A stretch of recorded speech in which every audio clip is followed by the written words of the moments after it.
अगर दुनिया के 3 बड़े मुस्लिम देश ये ऐलान कर दे कि हम में से किसी एक पर हमला होता है तो उसे तीनों देशों पर हमला माना जाएगा, तो इसका मतलब क्या होगा? क्या ये नेटो जैसा कोई नया सैन्य संगठन है? क्या सऊदी अरब अब अमेरिका की सुरक्षा गारंटी पर पहले जैसा भरोसा नहीं कर रहा? और सबसे बड़ा सवाल, क्या पाकिस्तान, सऊदी अरब और तुर्की मिलकर मिडिल ईस्ट में एक नया संगठन संतुलन बनाने जा रहे हैं? आज की कहानी सिर्फ डिफेंस डील की नहीं है, इसके पीछे ईरान, अमेरिका, इजराइल, सऊदी अरब और पाकिस्तान सभी के बड़े रणनीति हित जुड़े हुए हैं। तो पूरी कहानी आसान भाषा में समझते हैं। 7 अगस्त 2026 को मक्का में सऊदी अरब के क्राउन प्रिंस मोहम्मद बिन सलमान, तुर्की के राष्ट्रपति रजब तैयब एर्दोगान और पाकिस्तान के प्रधानमंत्री शहबाज शरीफ मौजूद थे। उनके साथ पाकिस्तान के सेना प्रमुख आसिम मुनीर भी मौजूद थे।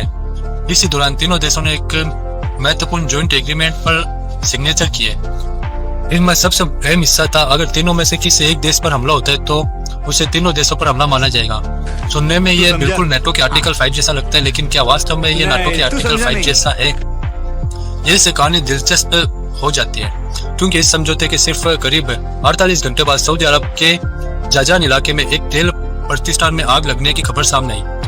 यमन के हुती संगठन ने दावा किया कि उन्होंने हमला किया और हमले की जिम्मेदारी भी ली, लेकिन ये जरूरी बात समझना जरूरी है कि सऊदी अधिकारियों ने आग लगने की घटना की जानकारी दी, लेकिन हमले की वजह से उसी तरह स्पष्ट रूप से स्वीकार नहीं किया। यानी हुती का दावा अपनी जगह था, लेकिन घटना की फ्रीडम पुष्टि अलग सवाल थी।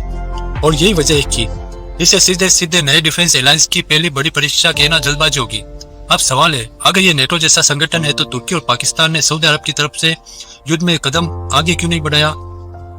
नहीं कोई बड़ी इमरजेंसी समिट हुई, ना तुर्की ने फाइटर जेट भेजे, ना पाकिस्तान ने अपनी सेना भेजी, तो आखिर इस डील का क्या मतलब है? इसे समझने के लिए मिडिल ईस्ट की बदलती तस्वीर देखनी होगी। पिछले कुछ समय से अमेरिका, इजराइल के ईरान के साथ संघर्ष ने पूरे क्षेत्र की सुरक्षा व्यवस्था को हिला दिया।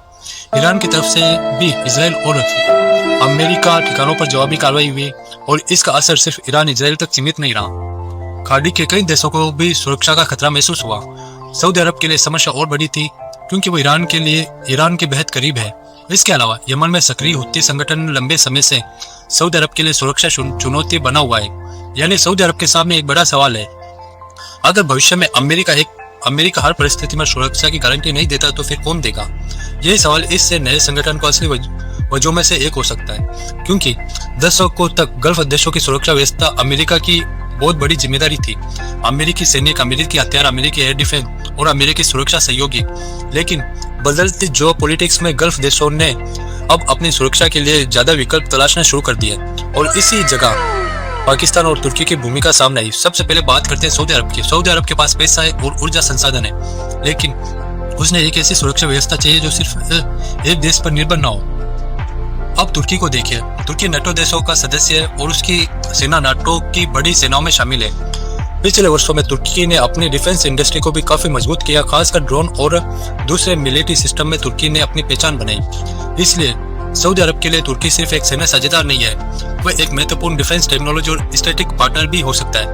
लेकिन सबसे ज्यादा चर्चा पाकिस्तान को लेकर हो रही है, क्योंकि पाकिस्तान एक परमाणु हथियार संपन्न देश है और वह दुनिया का एकमात्र मुस्लिम मेजॉरिटी न्यूक्लियर पावर है। इसी वजह से पाकिस्तान की मौजूदगी इस समझौते को एक अलग स्ट्रेटेजिक महत्वपूर्ण देती है। हालांकि यह बहुत सावधानी से एक बात समझनी होगी, इस डिफेंस समझौते का मतलब ये नहीं है कि पाकिस्तान ने सऊदी अरब को अपनी न्यूक्लियर वेपन की कोई गारंटी दे दी है। पाकिस्तान की आधिकारिक न्यूक्लियर पॉलिसी लंबे समय से भारत केंद्रित रही है। इसलिए सोशल मीडिया पर अगर आपको यह दावा दिखाई देता है कि सऊदी अरब को पाकिस्तान ने न्यूक्लियर अम्ब्रेला दे दिया, तो इसे सीधे सच नहीं मानना चाहिए। लेकिन पाकिस्तान की न्यूक्लियर कैपेबिलिटी अपने आप में एक स्ट्रेटेजिक मैसेज जरूर देती है। अब इस पूरे संगठन को 3 बराबर देशों की पार्टनरशिप समझने की बजाय एक दूसरे तरीके से देखते हैं। सऊदी अरब देता है पैसा और आर्थिक ताकत, तुर्की देता है मिलिट्री टेक्नोलॉजी, डिफेंस इंडस्ट्री और ऑपरेशन एक्सपीरियंस, और पाकिस्तान देता है एक बड़ी सेना और न्यूक्लियर कैपेबिलिटी, स्ट्रेटेजिक डिफेंस। यानी तीनों की ताकत अलग अलग है, और शायद यही संगठन की सबसे बड़ी ताकत भी है।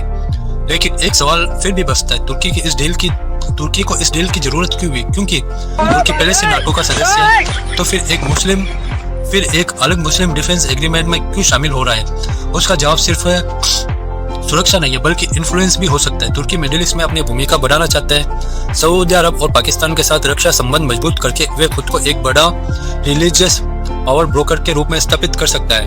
और अगर भविष्य में मुस्लिम देशों के बीच में कोई बड़ी सिक्योरिटी फ्रेमवर्क बनता है तो तुर्की उसके केंद्र में रहना चाहेगा। अब वापस आते हैं उस सबसे महत्वपूर्ण लाइन पर, एक देश पर हमला यानी तीनों पर हमला। समझा नहीं। यह सुनने में नाटो आर्टिकल 5 जैसा लगता है, लेकिन दोनों में बड़ा अंतर हो सकता है। नाटो के आर्टिकल 5 का मतलब यह नहीं है कि हर हमले होने पर सभी देश एक ही तरह से युद्ध में उतरेंगे। हर देश तय करेगा कि वे किस तरह से मदद करेगा। और सऊदी अरब पाकिस्तान तुर्की समझौता में सबसे बड़ा सवाल यही है कि यही होगा आखिर किस स्तर पर यह समझौता हुआ ताकि सामूहिक सुरक्षा की जा सके।